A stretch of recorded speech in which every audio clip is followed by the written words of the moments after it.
राम राम मंडळी. आज मला जायचं आहे बाहेर रिसेप्शनला. माझी इच्छा नाही आहे, पण माझी मुलगी मागे लागली म्हणून.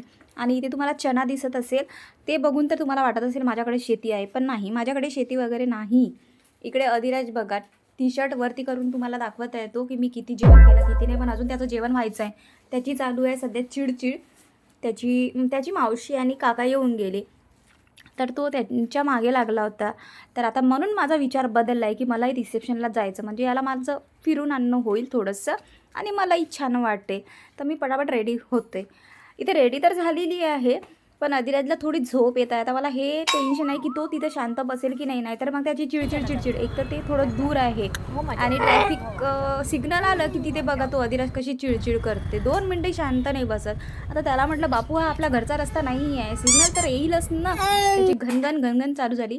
कसं बसं पोचलो आम्ही तिथे, पण माझ्या टेबलवर एवढं सारं आणून ठेवलं आहे की तुम्हाला वाटेल मी किती खाते आणि किती नाही.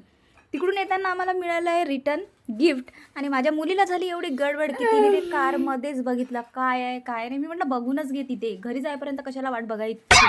आणि अधिराजला बघा, अधिराजची पेटपूजा झाली तर त्याला आली आहे नशा, म्हणजे झोपेची नशा. बरं, आता तो घरी गेल्यानंतर मस्त झोपेल. आणि तुम्हाला मी माझं हॉटेल दाखवते. माझं नाही म्हणता येईल, आमचं हॉटेल ज्याच्या भरोश्यावर आमचं सगळं चालतं, ते हॉटेल मी तुम्हाला दाखवते. हे बघा, उद्या महाशिवरात्री आहे, त्याची तयारी आहे ती. आणि तुम्हाला समोर दिसेल एक मंदिर पण आहे महादेवाचं. हे बघा, इथे रांगोळ्या काढत आहे छान मुली. आजचा व्लॉग एवढाच. तुम्हाला कसं वाटलं मला नक्की सांगा. तोपर्यंत बाय बाय.